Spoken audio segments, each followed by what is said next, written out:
शांताकारं भुजगशयनं पद्मनाभं सुरेश्वरं विश्वाधारं गगनसदृश्यं मेघवर्णं शुभांगं लक्ष्मीकान्तं कमलनयनं योगभिर्ध्यानगम्यं वन्दे विष्णु भवभयहरं सर्वलोकैकनाथं।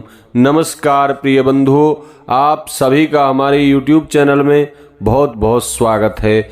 आज के इस वीडियो में आप श्रवण करेंगे आश्विन मास के शुक्ल पक्ष की पापांकुशा एकादशी व्रत की कथा। इस बार 2023 में आश्विन शुक्ल पापांकुशा एकादशी का व्रत 25 अक्टूबर बुधवार के दिन किया जा रहा है। इस दिन भगवान श्री हरि नारायण की पूजा अर्चना करके एकादशी महात्म्य की कथा श्रवण करनी चाहिए। इससे विशेष पुण्य फल की प्राप्ति होती है और भगवान लक्ष्मी नारायण की कृपा प्राप्त होती है। आइए श्रवण करते हैं पापांकुशा एकादशी व्रत की कथा। एक बार प्रेम से कहिए, बोलिए विष्णु भगवान की जय, लक्ष्मी नारायण भगवान की जय। युधिष्ठिर ने देवकी नंदन श्री कृष्ण भगवान से पूछा, भगवान कृपा करके यह बताइए कि आश्विन मास के शुक्ल पक्ष की एकादशी का नाम क्या है। भगवान श्री कृष्ण उत्तर देने लगे, बोले राजन, आश्विन मास के शुक्ल पक्ष की एकादशी का नाम पापांकुशा एकादशी है। यह बहुत श्रेष्ठ है और पापों को उखाड़कर फेंक देने वाली है। इस एकादशी के दिन मनुष्य को अपनी मन की इच्छा पूरी हो जाने के लिए स्वर्ग और मोक्ष के दाता भगवान पद्मनाभ नामक मुझ वासुदेव की पूजा करनी चाहिए। इंद्रियों को नियंत्रित करते हुए मुनि लोग जिस फल को बड़े लंबे समय तक कठिन तपस्या करके प्राप्त करते हैं, वह फल इस एकादशी के दिन भगवान गरुड़ध्वज को प्रणाम करने से ही मिल जाता है। पृथ्वी पर जितने तीर्थ और पवित्र पूजा स्थल हैं, उन सब की सेवा का फल भगवान विष्णु के नाम का कीर्तन कर लेने मात्र से प्राप्त हो जाता है। जो प्राणी सारंग धनुषधारी सर्वव्यापक भगवान जनार्दन की शरण प्राप्त कर लेते हैं, उन्हें कभी यमलोक की यातना सहनी नहीं पड़ती। यदि कोई अन्य कारणवश भी एकादशी का व्रत कर ले तो उसे यम यातना नहीं भोगनी पड़ती।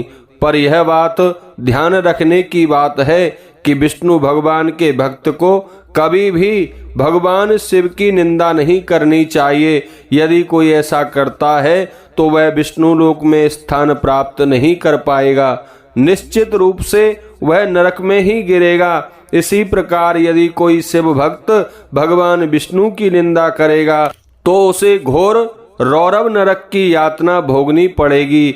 यह यातना इतनी लंबी अवधि तक भोगनी पड़ती है जितने समय में 14 इंद्रों की आयु पूरी होती है। पापांकुशा एकादशी स्वर्ग और मोक्ष प्रदान करती है, साथ ही शरीर को रोगों से बचाकर सुंदर स्त्री, धन एवं मित्र भी प्राप्त कराती है। एकादशी के दिन उपवास और रात्रि जागरण करने से सहज ही विष्णु लोक की प्राप्ति हो जाती है। जो इसका एक बार व्रत करता है उसके अपने कुल की 10, ननिहाल की 10 और अपनी ससुराल पक्ष की 10 पीढ़ियों का उद्धार हो जाता है। एकादशी का व्रत करने वाले लोग दिव्य रूप प्राप्त करते हैं। विष्णु की तरह चतुर्भुज हो, गरुड़ के झंडे के साथ हारों से सुशोभित हो, पीतांबर धारण करके बैकुंठ धाम को गमन करते हैं। आश्विन शुक्ल पक्ष में पापांकुशा एकादशी का व्रत करने मात्र से ही मनुष्य सब पापों से छूटकर श्री हरि का लोक प्राप्त कर लेता है। जो भक्त इस दिन सोना, तिल, भूमि, गौ, अन्न, जल, जूते और छाते का दान करता है, उसे कभी यम के दर्शन नहीं होते। जिनमें इतनी सामर्थ्य नहीं है, ऐसे निर्धन व्यक्ति भी स्नान एवं यथाशक्ति प्रतिदिन दान करके जीवन को सफल बना सकते हैं।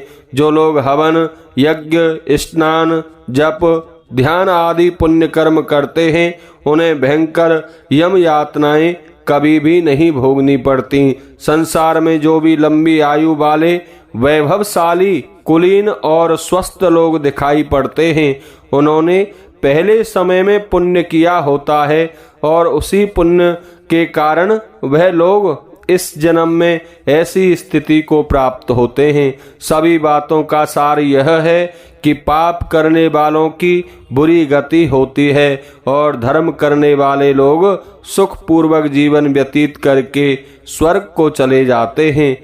पापांकुशा एकादशी व्रत में भगवान विष्णु की पूजा होती है और समा के चावल का आहार किया जाता है। बोलिए विष्णु भगवान की जय।